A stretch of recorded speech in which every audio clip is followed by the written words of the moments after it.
ગામનો જે સીમ જમીનના રસ્તાનો પ્રશ્ન છે એને લઈ અને માન્ય કલેક્ટર સાહેબ સુધી અમે બજાણા ગ્રામ સમિતિના સૌ ખેડૂત આગેવાનો અને ખેડૂત હિતરક્ષક સમિતિના આગેવાનો આજે કલેક્ટર કચેરી ખાતે ઉપસ્થિત છે।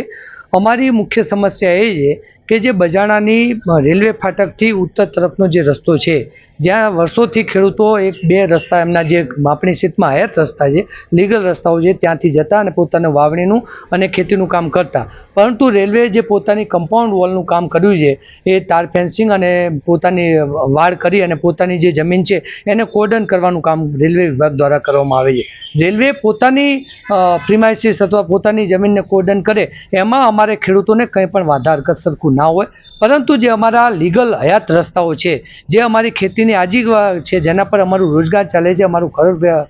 ચાલે છે, એ અમારી જમીનો પડતર ના રહે અને અમારા રસ્તાઓ અમને ખુલ્લા મળે, જેમના અમારા હક અને અધિકાર છે એ તો રેલવે વિભાગ બંધ ના કરી શકે। આ બાબતને લઈ અને બજાણાના અમારા ખેડૂત પ્રતિનિધિ એમને 26/4/2025 માન્ય મામલતદાર સાહેબ શ્રી દસાડાને લેખિત જાણ કરેલી અને એની જાણ સારું નકલ રવાના ડેપ્યુટી કલેક્ટર શ્રી પાટડી, માન્ય કલેક્ટર સાહેબ શ્રી અને રેલવેના તમામ લગત અધિકારીને આ બાબતે જાણ કરેલી, પરંતુ 2 મહિનાનો પણ વધારે સમય વીતવા છતાં આપનું યોગ્ય નિરાકરણ ના આવ્યું। ગયા ગુરુવારે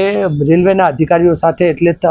રેલવેના ડિવિઝન અધિકારી સાથે બજાણામાં જ એ સ્થળ સ્થિતિનું નિરીક્ષણ કરવામાં આવ્યું હતું અને રેલવેના અધિકારીએ ખૂબ સકારાત્મક